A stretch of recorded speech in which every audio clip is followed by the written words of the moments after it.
Здравейте! Това е втора част на урокът за Lens Blur филтъра. Тук ще се запознаем с практическото му използване. Той служи за отделяне на обекта от фона, за придаване на фокус на този обект и разни други креативни ефекти. Тук съм създал една синтетична сцена от бутилка и чаша, за да илюстрирам по-добре ефекта. След това ще погледнем една реална снимка. Значи аз съм си създал маски на отделните обекти. Тук в Channels. Това е маска за бутилката. Че най-бялото, най-светлото репрезентира мястото, където обектите ще са на фокус. А най-тъмното, черното, е там, където ще е пълен дефокуса. Това е за чашата. Тя е по-тъмна, понеже е някъде по-назад в пространството. Както виждате, тя е по-назад от бутилката. И всъщност това е бекграунда. Значи тук, където е най-светлата част, тук ще са най-на фокус нещата и обектите. И всъщност за чашата съм си избрал сив цвят някъде от тази област, където се пада на маската за бекграунда. Така, вече можем да пристъпваме. Значи има два варианта. Единият е да използваме всяка от маските върху дадения обект, понеже те са ни в отделни слоеве. Другият вариант е да обединим маските в една маска и да обединим също така и обектите в един леер и да му зададем ефекта, един общ ефект. Аз ще си блървам отделните обекти по-отделно. Значи, дублирам си тези слоеве, за да си ги имам.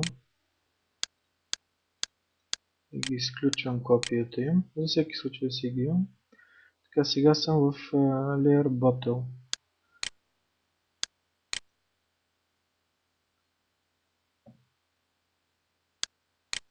От филтри, Blur, избирам Lens Blur.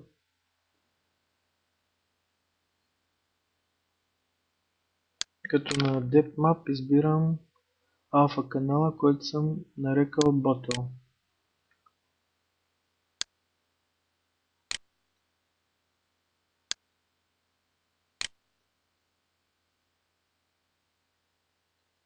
Така.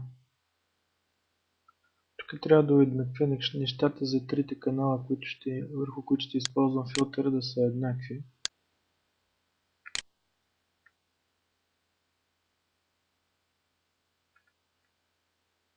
Всъщност тук бутилката трябва да е изцяло на фокус, почти само ръбовете и малко излизат извън фокуса, което е окей. Следващия леер е чашата.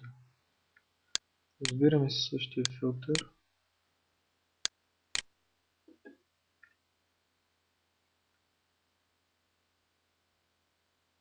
Тук за Depth Map избираме алфа канала Glass.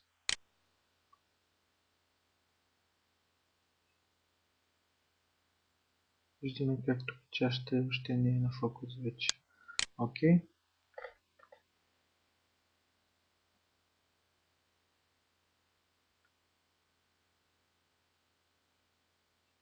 Така и остана единствено да блърнем фона.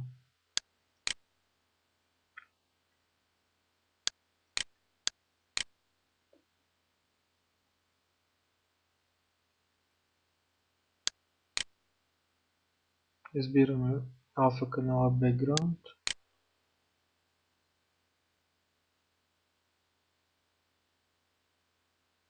Така.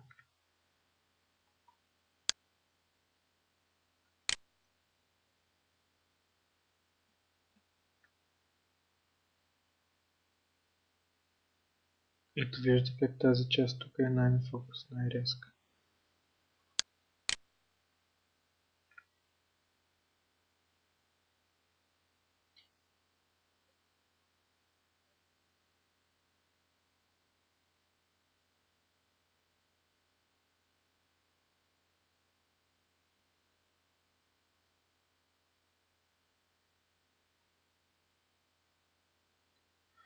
Ето е нашата сцена с ефект Lens Blur. Мисля, че се получи доста реалистично. Значи да сравним преди и след.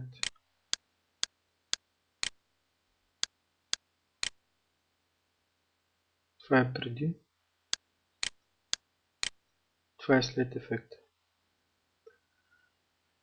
Така, сега ще го изтествам върху една реална снимка.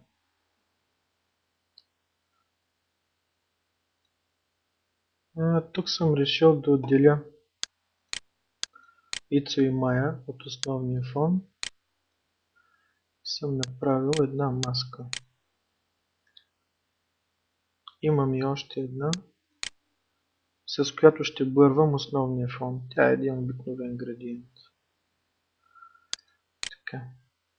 Значи, тук понеже нямам отделни леери, трябва да комбинирам двата алфа канала в една маска. С натиснат Ctrl щракам върху иконата. След това избирам другия. И с Alt и Backspace запълвам с бяло. Ctrl и D деселектирам. Фактически това ще е нашата маска, която ще използваме. Другата не ни трябва вече. Изтриваме. Отиваме в леера. Избираме си филтърът.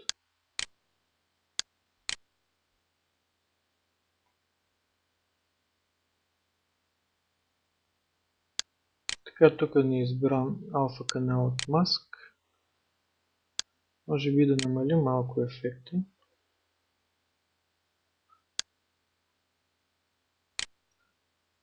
Всъщност, извинявам се, не се намалява от тук, а от тук.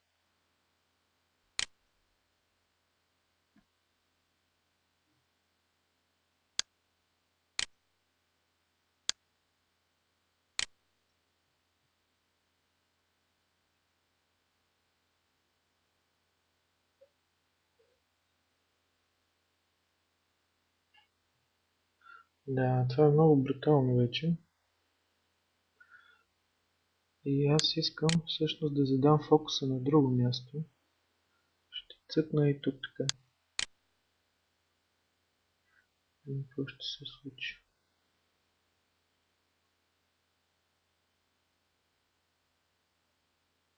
Не е един от най-успешните опити, затова ще се върнем обратно.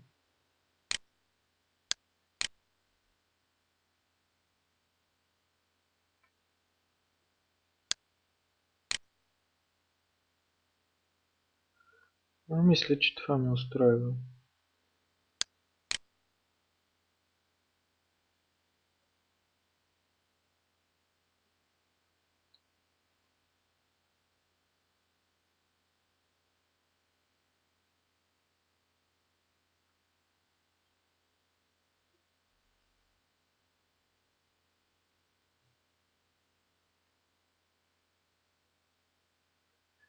Това беше всичко. Благодаря ви за вниманието.